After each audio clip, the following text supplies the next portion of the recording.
पहला प्रश्न है, एक बंद अर्थव्यवस्था में नहीं होता। तो 4 ऑप्शन दिए हैं, एक सरकारी हस्तक्षेप, घरेलू मंत्र, आंतरिक व्यापार, विदेशी व्यापार। तो चौथा आंसर सही है, विदेशी व्यापार। सेकंड बहुविकल्पी क्वेश्चन है, निम्नलिखित में कौन सा व्यष्टि अर्थशास्त्र का विषय नहीं है। ये अक्सर पूछा जाता है, पिछले 4-5 वर्षों से ये ज़रूर पूछा जाता है। तो पहला ऑप्शन है उपभोक्ता का व्यवहार, फिर उत्पादक का व्यवहार, फिर राष्ट्रीय आय, फिर कीमत निर्धारण। इसका ऑप्शन सी सही है, राष्ट्रीय आय।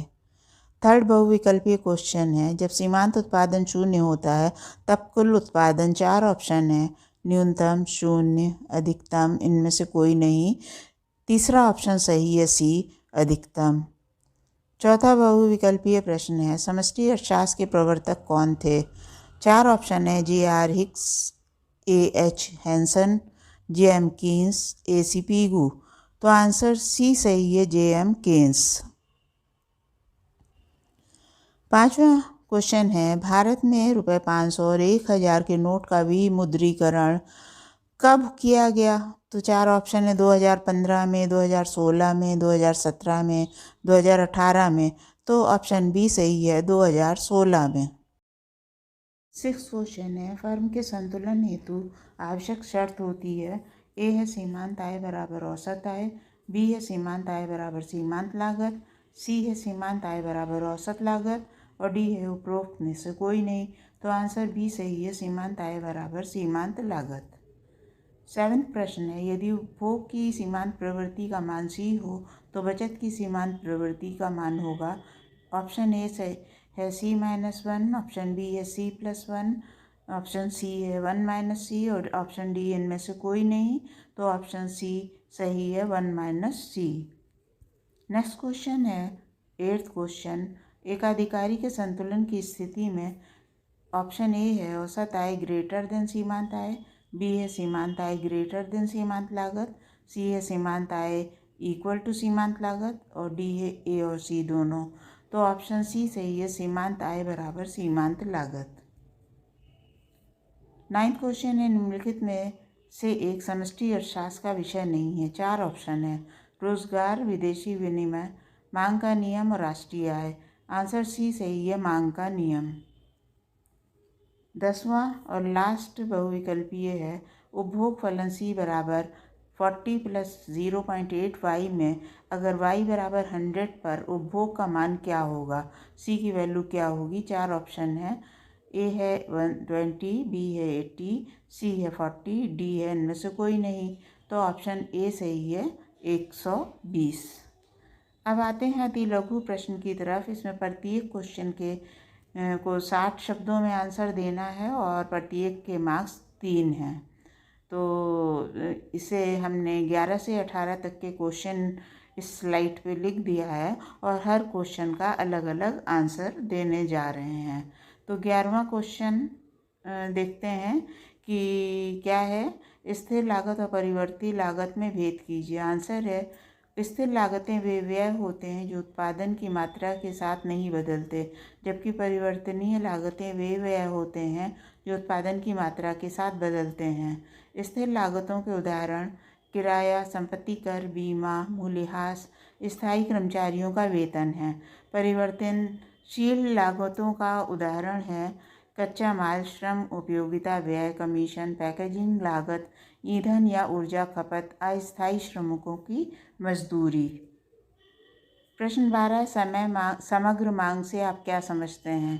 आंसर है, किसी अर्थव्यवस्था में किसी निश्चित समय और मूल्य स्तर पर मांगी जाने वाली वस्तुओं और सेवाओं की कुल मात्रा को समग्र मांग कहते हैं।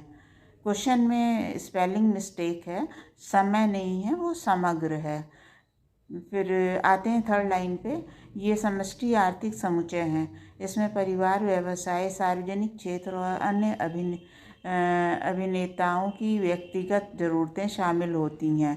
समग्र मांग को मापने का तरीका, समग्र मांग को किसी विशिष्ट मूल्य स्तर और समय बिंदु पर उन वस्तुओं और सेवाओं के लिए विनिमय की गई कुल राशि के रूप में मापा जाता है। हर मूल्य स्तर पर मांगी जाने वाली मात्रा को ग्राफ पे प्लॉट करके समग्र मांग वक्र बनाया जाता है। ये वक्र नीचे की ओर झुका हुआ होता है। नेक्स्ट क्वेश्चन है राजस्व घाटा क्या है। आंसर है जब सरकार का राजस्व व्यय उसकी आय से ज़्यादा हो जाए तो उसे राजस्व घाटा कहते हैं। ये घाटा सरकार के वित्तीय दृढ़ता का एक अहम संकेतक है। राजस्व घाटा सरकार के वित्त प्रबंधन क्षमता को दर्शाता है। राजस्व घाटे की वजह, सरकार जब राजस्व व्यय में ज़्यादा खर्च करती है, जब सरकार की आय उसके राजस्व व्यय को पूरा करने के लिए पर्याप्त नहीं होती, जब राजस्व या व्यय की वास्तविक राशि बजट में बताए गए राजस्व या व्यय के मुताबिक ना हो। नेक्स्ट क्वेश्चन है मितव्ययिता का विरोधाभास क्या है। इंपॉर्टेंट क्वेश्चन है। आंसर है मितव्ययिता का विरोधाभास एक अर्थशास्त्र सिद्धांत है। ये इस बात को बताता है कि जब लोग ज़्यादा बचत करने लगते हैं तो इससे अर्थव्यवस्था की बचत में गिरावट आती है। इस वजह से आर्थिक विकास भी धीमा हो जाता है। इसे बचत का विरोधाभास भी कहते हैं। मितव्ययिता के विरोधाभास की वजहें, जब लोग ज़्यादा बचत करते हैं तो खर्च कम होता है, इससे कुल मांग कम हो जाती है, इससे रोजगार और आय का स्तर कम हो जाता है, इससे अर्थव्यवस्था की कुल बचत कम हो जाती है, इससे कंपनियों के लिए कुल राजस्व में गिरावट आती है। नेक्स्ट क्वेश्चन है 15 विदेशी विनिमय दर का अर्थ लिखिए। आंसर है किसी देश की मुद्रा को दूसरे देश की मुद्रा में बदलने की दर को विदेशी विनिमय दर कहते हैं। इसे विनिमय दर भी कहा जाता है। ये दर एक मुद्रा में दूसरी मुद्रा की कीमत होती है। विनिमय दर को प्रभावित करने वाले कारक आर्थिक स्थितियाँ, ब्याज दरें, भू राजनीतिक घटनाएं, बाजार अटकलें, मुद्रास्फीति दरें, देश की राजनीतिक स्थितियाँ।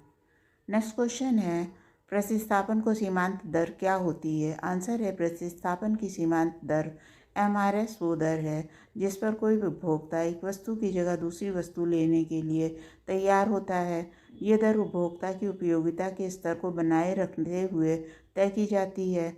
MRS उपभोक्ता व्यवहार के आधुनिक सिद्धांतों में से एक है। इसका इस्तेमाल उदासीनता सिद्धांत में उपभोक्ता व्यवहार का विश्लेषण करने के लिए किया जाता है। नेक्स्ट क्वेश्चन है उपभोग की औसत प्रवृत्ति और उपभोग की सीमांत प्रवृत्ति में अंतर लिखिए। आंसर है उस औसत उपभोग प्रवृत्ति APC और सीमांत उपभोग प्रवृत्ति MPC में अंतर इस प्रकार है। औसत उपभोग प्रवृत्ति APC बताती है कि कुल आय में से कितना हिस्सा उपभोग पर खर्च किया जाता है। वहीं सीमांत उपभोग प्रवृत्ति MPC बताती है कि आय में बदलाव के मुताबिक उपभोग में कितना बदलाव होता है। APC की गणना कुल उपभोग को कुल आय से भाग देकर की जाती है, वहीं MPC की गणना उपभोग में बदलाव की आय में बदलाव से भाग देकर की जाती है। APC और MPC दोनों आय में वृद्धि के साथ कम होते हैं। हालांकि APC में गिरावट MPC में गिरावट से कम होती है। मोस्ट इम्पॉर्टेंट क्वेश्चन है इस साल के लिए, तो इसको ज़रूर याद कर लीजिएगा।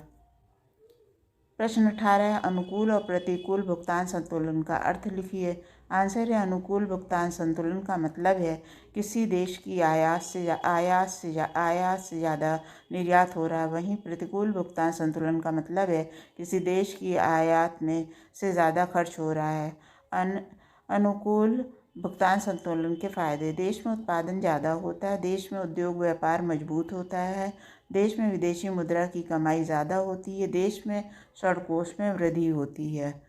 प्रतिकूल भुगतान संतुलन के कारण आयात का ज़्यादा होना, व्यापार उद्योग की कमजोरी, उत्पादन में कमी, विनियोग की कमी, विदेशी मुद्रा और षडकोश में कमी। प्रतिकूल भुगतान संतुलन के नुकसान, देश की आर्थिक स्थिति खराब होती है, मुद्रा का मूल्य गिरता है, देश की फर्मों की समस्याएं होती हैं। तो इस तरह से ये अति लघु प्रकार के क्वेश्चन के आंसर हैं, इसको अच्छे से याद कर लीजिएगा।